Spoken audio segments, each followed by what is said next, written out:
FDOT welcomes you to the Alternatives Public Workshop for the Supplemental Environmental Impact Statement of the Tampa Interstate Study. This workshop also covers a design change reevaluation for the Northwest Expressway, now known as the Veterans Expressway. For your convenience and future information, FDOT created a public website for this project. You can go to www.tampainterstatestudy.com for additional project information. Materials from this public workshop and other project details will be posted there. This is a complex project, and we have a lot of information on display tonight.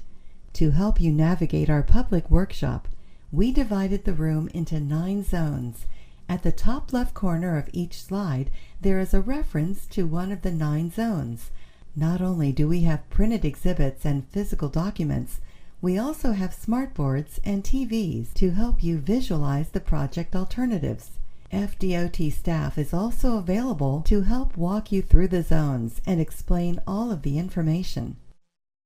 To get started, Zone 1 provides a study introduction and brief history of the Tampa Interstate Study, including how the project was originally segmented, which is a little different than the TB-Next segments. The West Shore Interchange falls within Segment 1A and a portion of 2A.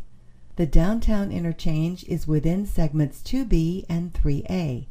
Segment 3C is the I-4 Selman Expressway connector, which has already been constructed. But how did we get here? The TIS started back in the late 1980s with a master plan that led to an environmental document approval by the Federal Highway Administration in the late 1990s. Some of the project has been built, including widening I-275 in West Tampa, I-4 in East Tampa Ybor, and the I-4 Selman Expressway connector. In 2015, the FDOT began to study the feasibility of tolled express lanes on Tampa Bay interstates. After public concerns, the FDOT reset their focus and expanded the conversation to include transit, bicycle pedestrian, and smart technology.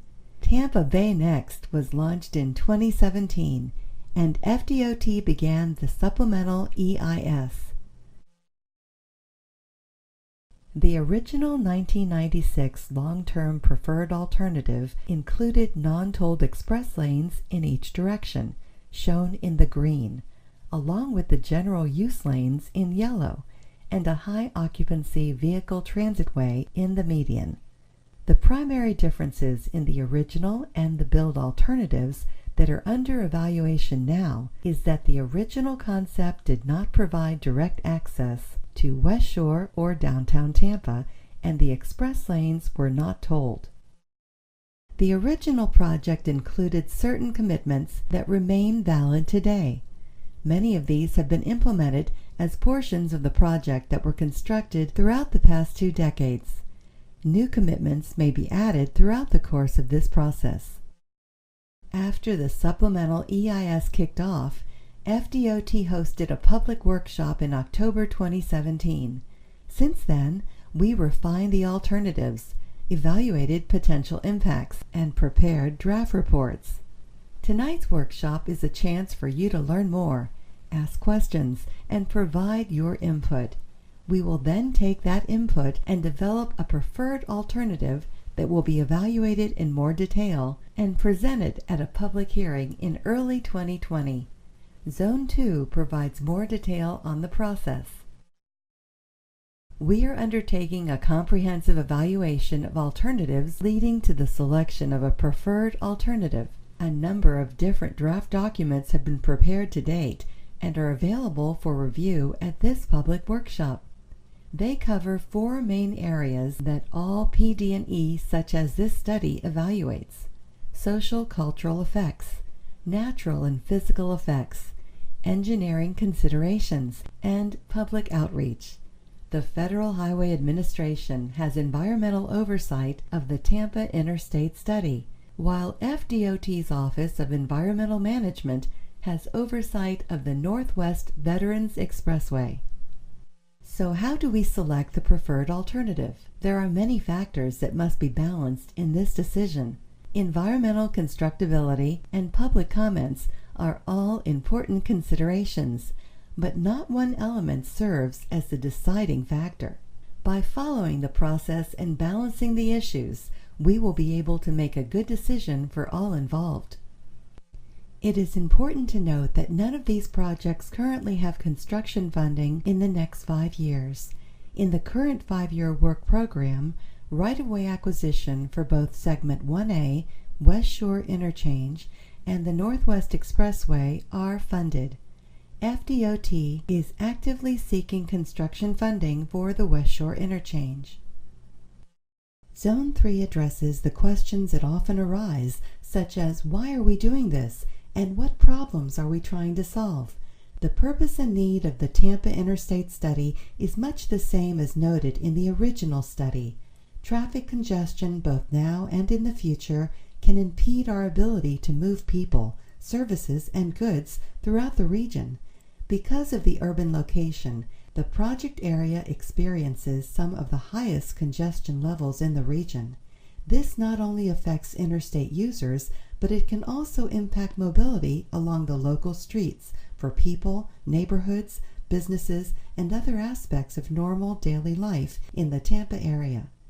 FDOT's primary objective in any project is improving safety. During our evaluation, we looked closely at where high crash locations occur, often called hotspots. This slide shows crashes between 2012 and 2016 along I-275 and I-4. Many of these problem areas are also in areas of higher traffic congestion. To help meet the project need, project alternatives are on display tonight. They include the no further action alternative, this long-term preferred alternative from the original 1996 study, and 4 concepts for tolled express lanes named Design Options A, B, C, and D. Please visit Zone 8 to learn more about the project alternatives and Zone 5 to see 3D visualizations of the tolled express lane alternatives. As a means of comparing the alternatives, FDOT prepared a detailed evaluation matrix that shows the potential environmental impacts such as historic resources and parks. The evaluation matrix compares differences for each alternative by segment. For more information about the preliminary study findings, please visit Zone 4. There are potential impacts with design options and park properties protected under Section 4F.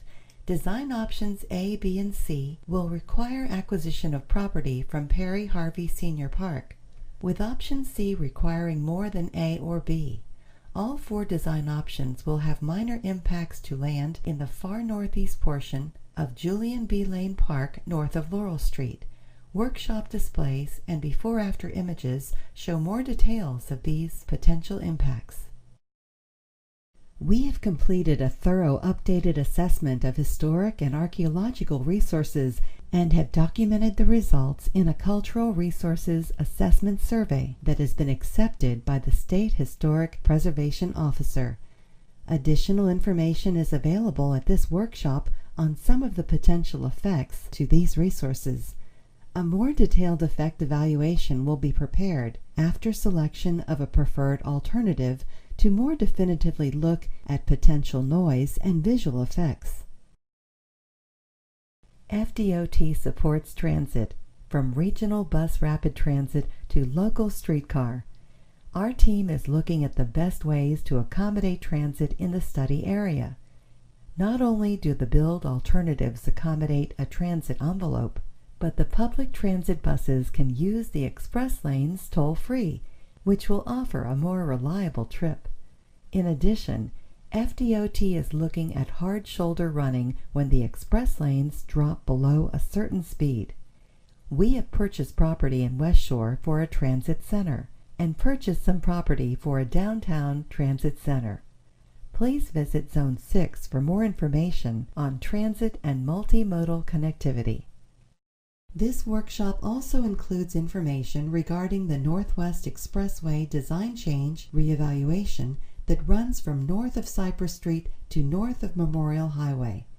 This is a separate environmental study that is evaluating the impacts of connecting the express lane system from I-275 to the Veterans Expressway and the direct express lane connection to Tampa International Airport. Right-of-way is required for this project. Please visit Zone 7 for more information. We will give you a brief overview of the different alternatives shown in more detail in Zone 8. The no further action alternative term is being used because we have already built several portions of the original approved project. The only area that we haven't built that was already approved by FHWA is the outer roadways of the West Shore interchange. Widening of this interchange was approved in previous records of decision. Everywhere else, no further action actually means no build. Now we will briefly walk you through the tolled express lane alternatives. Segment 1A includes reconstruction of the West Shore interchange and adding 2 tolled express lanes in each direction that will join express lanes to be constructed on the Howard Franklin Bridge under a different project. There would be connections to the Veterans Expressway and Tampa International Airport. The FDOT is actively seeking funding to construct the West Shore interchange. Improving the West Shore interchange is a priority to relieving the traffic bottleneck in this area. In Segment 2A, I-275 between West Shore and downtown, and in Segment 3B, I-4 east of 34th Street, the outer roadways have already been built, so the express lanes and transit envelope is accommodated in the median.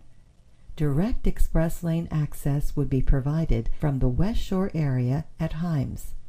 No right-of-way is needed in Segment 2A. In Segment 3B along I-4, minor right-of-way is needed along the south side of the 50th Street on-ramp. Segments 2B and 3A include the heart of the downtown interchange. There are 4 different options under consideration.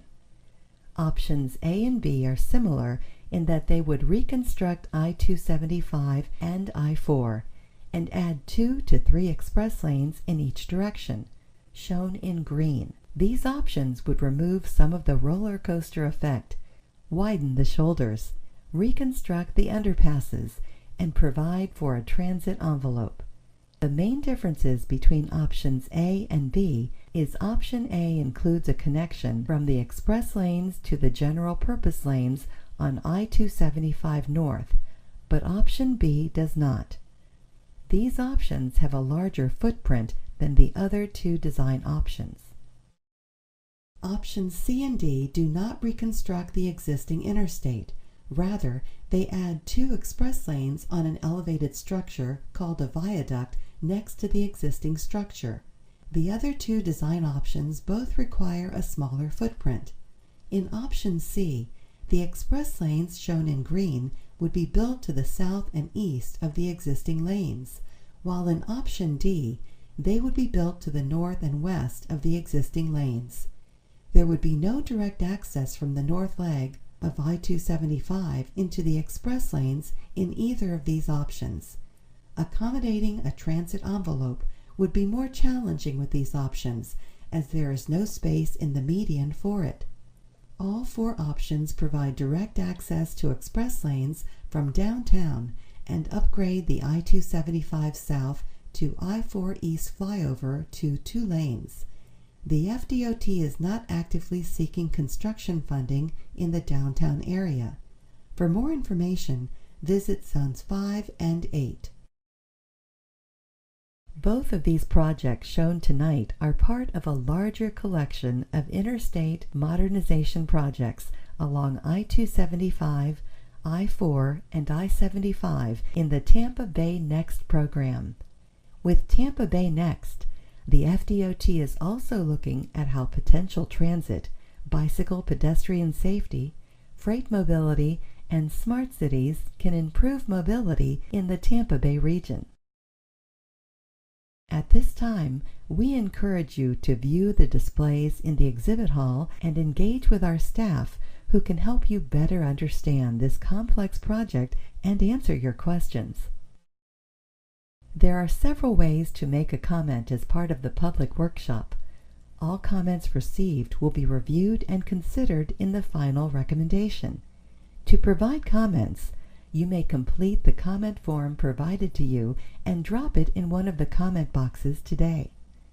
You may mail written comments to the address listed on the back of the form, or you may input comments onto the comment page of the project website.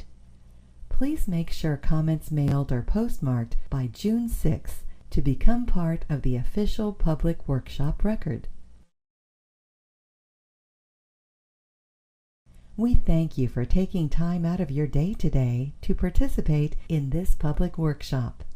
Your input is valuable to us. Please proceed into the main exhibit hall to view the materials on display and speak with FDOT staff.